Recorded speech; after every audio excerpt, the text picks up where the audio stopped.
God makes no mistakes. Alright.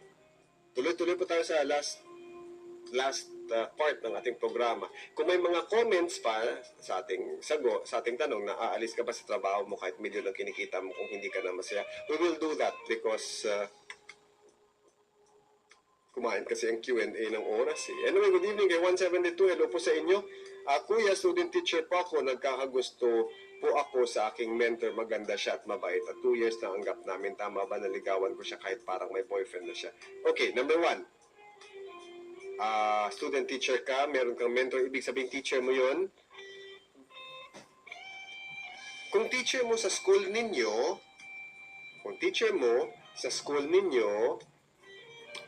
not yet. Maghintay ka ng tamang panahon. Ang pag-ibig, pagmamahal, it can always wait. If it is true love, pwede mo kasi gamitin ang panahon eh. The length of time, the length of waiting can be used as a gauge para malaman mo kung totoo ang nararamdaman mo. Alright? Kasi kapag nagmamadali ka, gusto mo ngayon na dahil bukas hindi mo alam kung ano mangyayari, then maybe it's not even true love. Maybe spur of the moment emotions, no? Pero kung hindi naman kayo iisang paaralan, hindi ikaw teacher, hindi ikaw estudyante, no? Estudyante ka pala, pero siya mentor, teacher, whatever. Sa ibang paaralan siguro po pwede. Pero I would rather have it na ikaw ay magtapos muna anong ipapakain mo kung kayo ay magkatuluyan at ikaw ay estudyante pa lang. Okay? The other thing is, no, ang pangalawang parte ng aking sagot ay pwede kang manligaw. The question is, magpapaligaw ba siya? Okay? Dalawang bagay lang yan. Either she would be open to it kasi gusto niyang malaman kung kanino siya mas click. Pwedeng i-welcome niya because she wanted to get the best. Alright? But you also have to understand, wala pong guarantee yan. Dapat no hard feelings.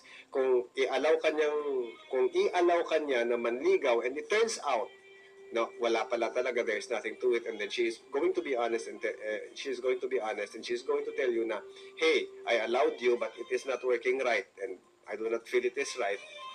So please stop. You will have to accept it. Ganyan yan eh. It is always a risk, no? So ako I do not see na siguro bahala ka kung ano sa tingin mo. Walang tama or mali pagdating sa ligawan, no? Bahala ka kung gusto mo siyang ligawan or hindi. But you always have to respect the decision of the girl. If she says, no, please do not because I already have a boyfriend, then you will have to stop. Out of respect. Yun ang gusto niya eh. Di ba naniligaw ka? Mahal mo yung tao? You will have to respect her decision. Pero kung sabihin niya, sige, let's try it out. Who knows, this might work out. Then, andun na ako para sa iyo. Sabi din ng iba, a person who is persistent, a person who is really insistent kung ano talaga ang gusto niya, might actually get what he or she wants. So, yun. Diba? At least kahit paano kung ikaw ay huminto, galing sa kanya. Hindi yung ikaw ay huminto dahil you assume na ayaw niya. Okay? Pag-usapan yung dalawa. Be honest about what you feel. Yun. Kuya, Friday the 13th po yun. Sabi nila malas to, pero bakit sinuswerte ako? Friday the 13th is... Ako, swerte din naman sa akin ng Friday the 13th. Walang malas at walang swerte sa aking number. I think swerte ako most of the time. So, I need to be thankful for the things and everything that's happening. Wala naman parang hindi ako naniniwala na kapag Friday the 13th malas. Is a big no saying... okay. It is a big no. Sayang ang milyon. Sabi ni Sandy of Baler. So, no, hindi ka aalis sa trabaho mo dahil sayang ang milyon. Yep. Good evening, kuya. Titiisin ko na lang po ang trabaho ko. Milyon po yun. Bibili na lang ako ng mga gadgets or things na ikasasaya ko. Pwede, practical. Mabati naman po ako na palagi po nakikinig. That's coming from Eman. Mahilig po magtanong ng title ng kanta sa iyo na pinatugtog niyo sa bad. Eman, tanong lang, Ganito ha, if you're kasi, di ba sa sobrang dami ng mga text, hindi ko kasi nababasa yan in real time. Hindi ibig sabihin na nag-text kayo ngayon, mababasa ko immediately. Sa sobrang dami, I cannot do that. No? Ito ang gagawin mo. Kung ikaw po ay magtatanong ng title, ganito, kuya, ano yung title ng song, pinlay mo na sinundan ng ganito, sa ganitong oras. Kasi lahat ng mga songs na pinlay ko, I sit on the computer, ng history. So, alam kong hahanapin. Or, let's say, anong song na pinlay mo ng pagkatapos ng, let's say, 9 o'clock break? Ano ang song na pinlay mo pagkatapos ng 9:30 break? Okay? And magandang gabi po, maraming salamat. Magandang gabi po, kuya. Bakit po dito sa amin sa Libak, wala po? Wala pa po hindi pa natapos ang Voice After Dark, pinapatay ko na. Pinapatay na po ng mga taga-FM. Ayan. Ayun ang hindi ko alam. How I wish I can answer your question. Let's discuss that with the appropriate person. Okay?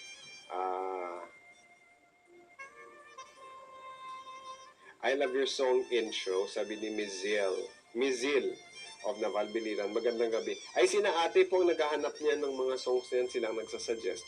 Ako, hahanapin ko lang yung song if it's available. Hindi, kasi gaano kahirap man ang isang bagay, kailangan magtiis at ito ay isa lamang challenge sa atin. Pwede. May point ka. Para sa akin, naalis ako kasi wala lang namang mangyari. Para hindi kagaganahan magtrabaho, aanhin ko yan. Aanhin ko yung pera, di ba? Ako, hindi ko ipagpapalit ang kaligayahan sa pera. Good evening po sa lahat, sabi ni Irene.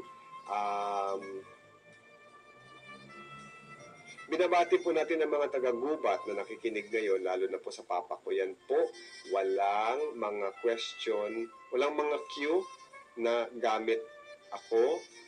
Sabi ni Joanne ng gubat, Joanne, magandang gabi po.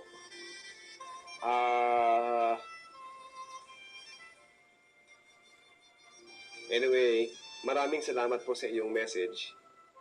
Magandang gabi po, aalis ako at hahanap na lang ng ibang trabaho. Pakibati po kami dito sa may Buwak, Marinduque. Pagtiisan ko na lang, sayang ang milyon. Ang hirap maghanap ng pera, sabi ni Mike ng South Cotabato. Sa bagay, Mike, no? Kahit ako maglakad simula dito hanggang dyan sa inyo, hindi ako makakita ng 1 milyon. Alright? Ito, magtitiis din. For the sake of the family, saka na ako alis kapag naisaayos ko na ang lahat. Ayan. Pwede, for the love of the family, tanong ko lang po, ano po bang possibility na makukuha kong work if ever na BSIT ang kinuha kong course. Sabi po kasi nila, parang walang silbi po daw kasi ang IT eh. Sabi ni Ching ng Libak. Ching, saan ka magaling sa IT? Are you good in programming? One of the best, this is a personal advice. If you are into IT, you are into programming, etong dapat pag-aralan mo. HTML, HTML5, you learn CSS, you learn JavaScript, you learn jQuery, you learn MySQL, and then you learn... Alright, unahin natin. HTML, PHP, JavaScript,